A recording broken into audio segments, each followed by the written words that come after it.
2, 1, 2, test 1, 2. It's fast. Test 1, 2, test 1, 2. Like lightning. I think it's supposed to go on now. The world of television news. I think they did it just so you knew how to say it. Exciting to many. Can you bring the camera back a little bit? A profession too few. The prompter's getting cut off. Megan Roberts. Students in an uproar on the roads. Is an aspiring. From 6:45 to 7:30. Broadcast journalist. I want to be a reporter, so when I'm done at Oswego, I'll be sending out my demo reel to all the small stations in New York and Pennsylvania and, all around. Roberts is a junior at SUNY Oswego, and as a student, she looks up to her professors for real-world guidance and advice. Plus sky. Plus sky like the sky. One professor who she made a very unique connection with was former NBC, ABC, and CNN news anchor Garrick Utley. I had known him before then, not personally, but just through him being such a news icon and everything, and then being the host of the Media Summit.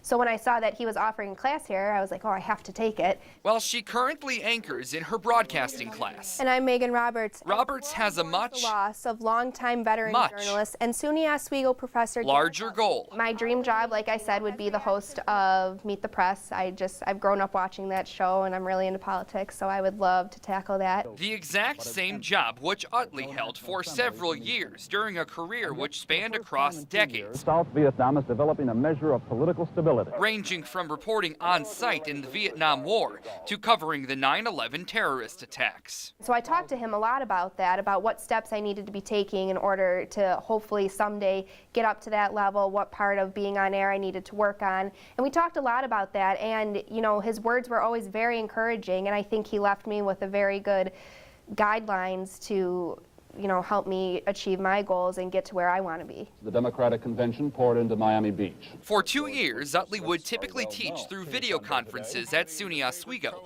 from a location in New York City, coming up to talk in person only a handful of times each semester. This platform and the wherewithal and it was during one of these few visits when this special relationship between Roberts and Utley was formed. The only time they met face to face. He said, oh, you're from Buffalo, and I was like, yep, and he was like, do you know who Tim Russert is? And Tim Russert is the previous host of Meet the Press who passed away a couple years ago. And I said, yes, he's my idol. I grew up in the same neighborhood that he was from. That's who I idolize. That's why I want to get into this business. And I said, I noticed how you were his predecessor. And so that's how we got talking about it. And I said, that's my dream job. And he said, okay, well, tell me what you're doing to accomplish this. And then I went through everything that I was doing here in school and what my plans were to be able to accomplish that. And so he just listened, and he said, you sound like you're on the right track. And then he told me to, and then he just made himself available for any questions or anything that I wanted to talk about as far as being able to accomplish that. But it definitely made the connection a little bit stronger, I think. Roberts will no longer be able to hear these real-world questions from Utley. He passed away at the age of 74 on Thursday. Oh, sorry, I don't want to start crying, but it's hard because he was kind of like your grandpa, who just was trying to help you, achieve whatever you wanted to achieve. So he left us with these messages, not just about trying to get into the broadcast industry, but about life itself and how you need to go about tackling life. And the fact that he was able to do that, I think, speaks just volumes to him as a teacher, because he was able to leave his students with a message that not just, what to do well on a test or how to break into your career, but how to just go through life. Is he someone that you're gonna miss? Yes. Why? And I think, it might sound strange for a student to form such a deep connection with their professor on a level that you feel like it's a member of your family or a close friend that has just passed away. I'm just going to miss being able to kind of go to him and say hey, look, I'm having a problem with this. What do you think? How do you think I should tackle this? Or what's your advice for me? And he would listen. He would sit there and listen to you and give you his feedback, and I really appreciated that. So just kind of having him there to be able to do that. The memories and stories this campus has of Utley continue on almost as long as his entire career in journalism. As somebody who teaches both the practice of journalism and the history of journalism, finding out that he was coming to campus was amazing. It was like, you're walking down the street and somebody tells you that you're a guitar player and somebody tells you that Clapton is going to be, you know, teaching a course on your campus. So it was amazing. You know, one of the things I liked, and you know, I mentioned this to the students that had him in class, that you're being taught by an icon. I mean, this man is a legend in terms of when you think about what he had done for NBC, Today Show, all his international work as a correspondent, CNN, but just a walking legend. Was here on campus, but they had the opportunity to have him in seminars. There was something about his demeanor that I think just instantly, he was such a warm and intelligent man, and he exuded that. And you know, if you met Garrick, he's a very tall man, and you know, if you just see him, he could look intimidating, but the second he started speaking to you and including the students, I mean, he was so warm and caring and compassionate, and I know served as an excellent mentor to many students on campus. I just know that, you know, being a part of WTOP, the student-run television station on campus, you know, he's definitely a big inspiration for a lot of students here.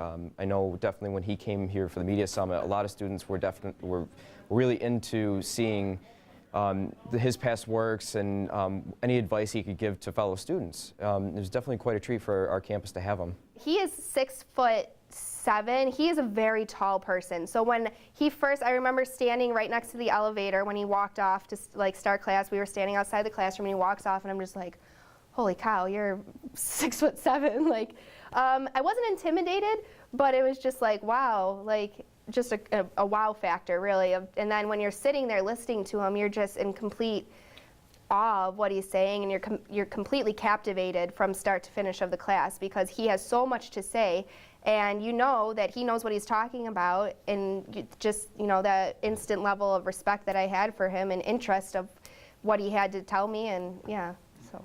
As a, you know, somebody who got to meet him near the end, who'd always kind of wanted to meet him in a way, he was very, he was funny. I mean, he was very approachable, very down to earth, very intelligent, you know, but the kind of guy that you felt like you could share a joke with as well as talking about anything that was happening in the world. The neat thing about Garrick was he checked his ego at the door, and he was just a down-to-earth man.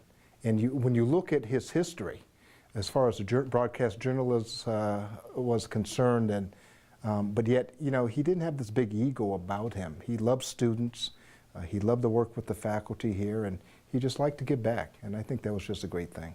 He is a legend and a pioneer in the broadcasting industry. And the one thing that sticks out to me is, you know, here you have this man, this legend, calling me on my phone in my office, asking me to speak in his class. And, you know, that to me was one of the biggest, you know, memories I have, or best memories I have of Garrick is making that phone call and saying, hey, Michael, I'd like you to come and speak to my class about, you know, a particular topic we're talking about today. And thinking to myself, Garrick Utley needs me to come speak in his class because he's such an icon, and it was such an honor to be able to do that for him and be a part of his legacy here at Oswego. Gary Ritzenthaler's analogy to Clapton, because Clapton was known as God in the music world because he could play guitar so fast. You know, Professor Utley is, you know, the god of broadcasting in a sense. You know, he's very, very well versed in speaking in front of the camera, journalism, writing, all of that. You know, he's the jack of all trades in the broadcasting world. He was one of those people who made the trail. You know what I mean?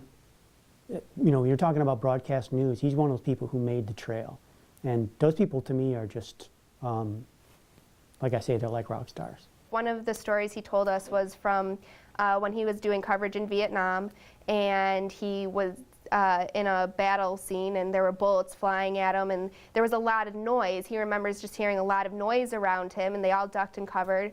And he said there was this general, just this really, you know, like your stereotype general, just standing up, walking, and he's like, get up, you know, the noise isn't going to hurt you, the bullets are going to hurt you. And he said, as you go through life, you need to remember that you're going to be surrounded by a lot of noise, but it's not the noise that's going to hurt you, it's the bullets.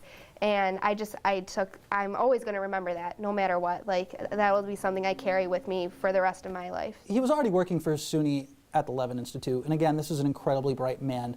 And there was an opportunity for him to teach at any of the SUNY institutions. I mean, it was, my understanding is it was put out there that, you know, Garrick Utley wants to teach a course in broadcast journalism, and he handpicked, is my understanding, he handpicked to teach at SUNY Oswego because of the reputation we have in broadcasting, and he obviously had worked with a number of our alums and recognized that, you know, this institution has a legacy of producing high quality broadcast journalists, and he wanted to be a part of that legacy. To be able to connect with somebody of that magnitude, to be able to observe and study with somebody that has been in the industry as long as somebody like Garrick Utley had been. And again, this is a man that was at the network level. And to me, if you will, old school, you know, going back to the Chet Huntleys and David Brinkleys of the world, but they were just hardcore journalists. And I think, you know what, I don't know if we have that anymore. I really don't.